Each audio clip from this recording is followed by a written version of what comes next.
guys, and welcome to the John and Mike Show. I'm John. I'm Mike. And we're going to be talking about the Season 4 finale of Game of Thrones. Da, na, na, na, na, na, na, na.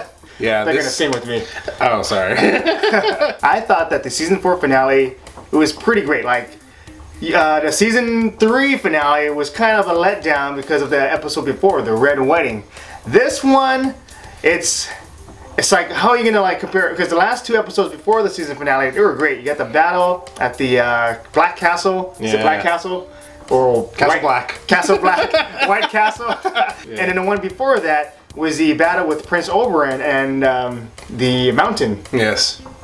And now this one, we have a lot of things that just happened. They like, pretty much cover everybody, right? Yeah. Like, I mean, well, actually, there was only one person I think they left out, and that was Sansa. You really don't get to see with her, besides, like, what was that, on the third episode? Or the second to last, or the third to last? I can't remember. It's one of those ones before. But this kind of wraps up everybody as far as, like, going into the next season. So, I mean, you start off with, I think, Jon Snow, which was basically where they left off in the previous episode, and he gets to go see the King of the North, or the King of the Wildlings, or whatever. Yeah. And it's just, like, you know, he goes out there hoping to bring peace, but at the same time, he's kind of like, you know... No. He didn't want to bring peace. Yeah. He wanted to kill him. Yeah. But then, out of nowhere, what's his name? Baratheon. Stannis Baratheon. Stannis Baratheon shows up out of nowhere and just fucking kills everybody. I didn't see that coming. I was like, who is this? I didn't know who it was. Look at this horse formation. who is that? Like, it's just well trained in the north, you know? Like, is this the, you know, Yes, that's who they were. Yes. They basically beat what's left of the wildlings, and yeah, that's basically it. I thought there was going to be more, but like that battle that they had 2 episodes ago was just like, or was it 1 episode ago? Yeah, the last episode. Yeah, that was like possibly one of the greatest moments I've ever seen on TV. Like one of the best battles. I don't think I've ever seen anything like that on television.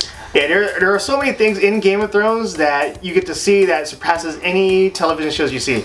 Like 1 hour just segment of just war, battles, and then the CG in this, like, let's say for the Queen of the Dragons, Daenerys, the dragons look really good.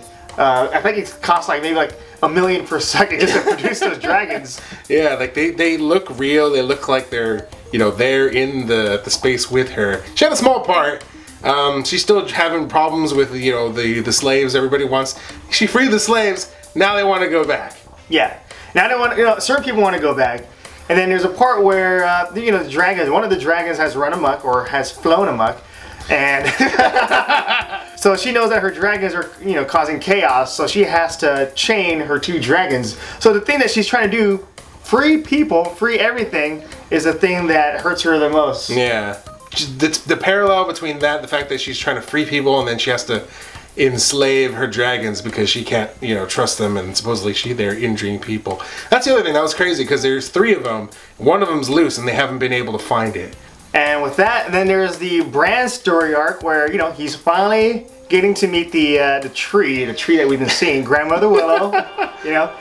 Que natura, you will understand.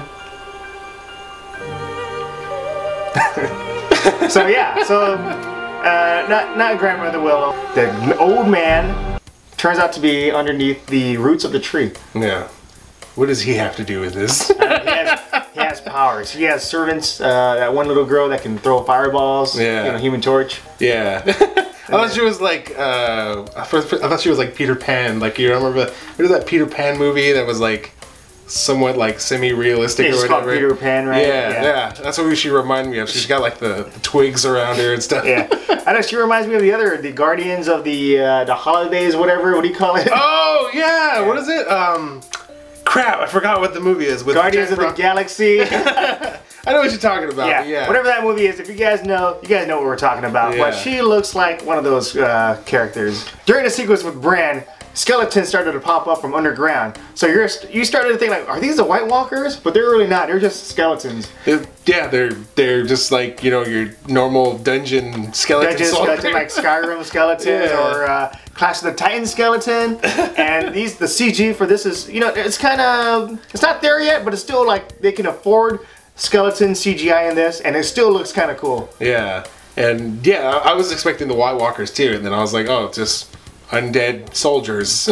Yeah, that was pretty cool though. That was a pretty intense scene, and yeah, Bran has finally met the tree, but then we won't know what happens with his storyline until next season. Go fly.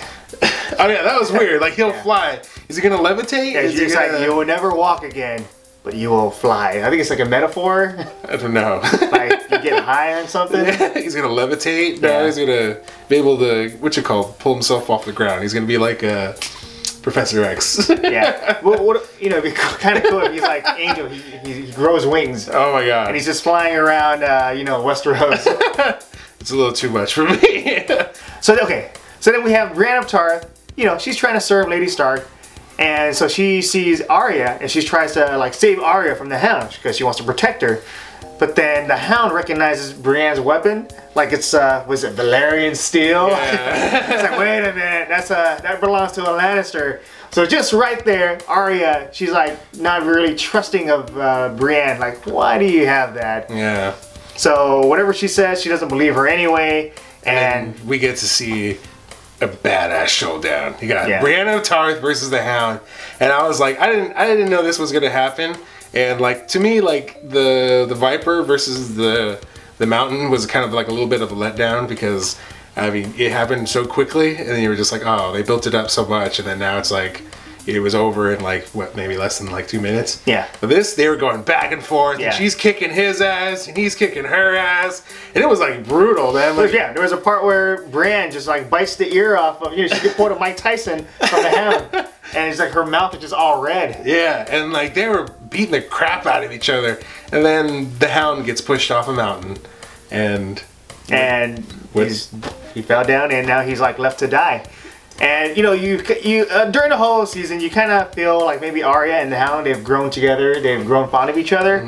But that's not the case with this, because at the last moment, Arya doesn't even like, you know, give him mercy by killing him. She just walks away to let him suffer alone and dying a slow death. yeah, that was kind of a weird scene. Like I thought they had formed some bond between each other, and then they just kind of like in that one scene, it was all like throwing that out the window. You think you know a person. Yeah, and like even the Hound, like even though he was saying some pretty hurtful shit towards her, I think he was just trying to antagonize her enough to kill him. Yeah, and but she it didn't wouldn't work. do it. Yeah, and it was kind of like I was like, wow, that was a weird scene. Like not a bad scene, but it was just kind of like I was kind of disappointed that, you know, now that friendship or that pairing is over, because that was a pretty big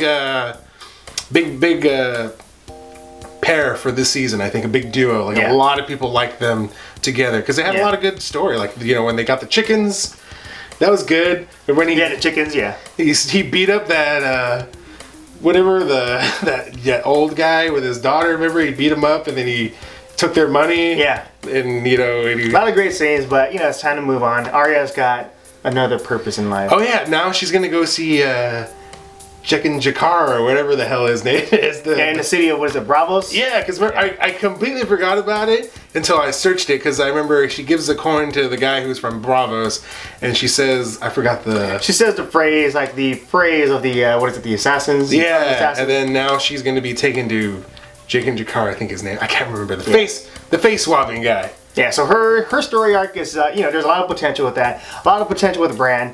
And now the next thing we have The is... mother of them all. This is... The mother, this is the one that everyone's excited about, because what's going to happen to Tyrion? Yeah. The last time, you know, Prince Oberyn, he died. Yeah. So Tyrion's going to be executed by his own dad, like sentenced him to death. That's Yeah. fucked up. Yeah. So just when we thought like he was going to die, but we didn't really think he was going to die, he gets saved by his brother. But it doesn't stop there. Yeah, it doesn't stop there. So his brother just, go here and escape, flee for your life. But Tyrion is like, you know what? I'm gonna look around. I'm gonna go pay my dad a visit, just you know, have a heart to heart. You know, talk to Daddy on Father's Day. And then who does he find in his chambers? His Shay, yeah. the whore. his horror girlfriend. Ah, that was fucked up. Yeah. I didn't see that coming. And like, even though like they had been on the rocks and then she was on the council Yeah. against him, I didn't see that coming. I thought she was smart enough to know that he was trying to push her away to keep her safe. Nope, she's stupid.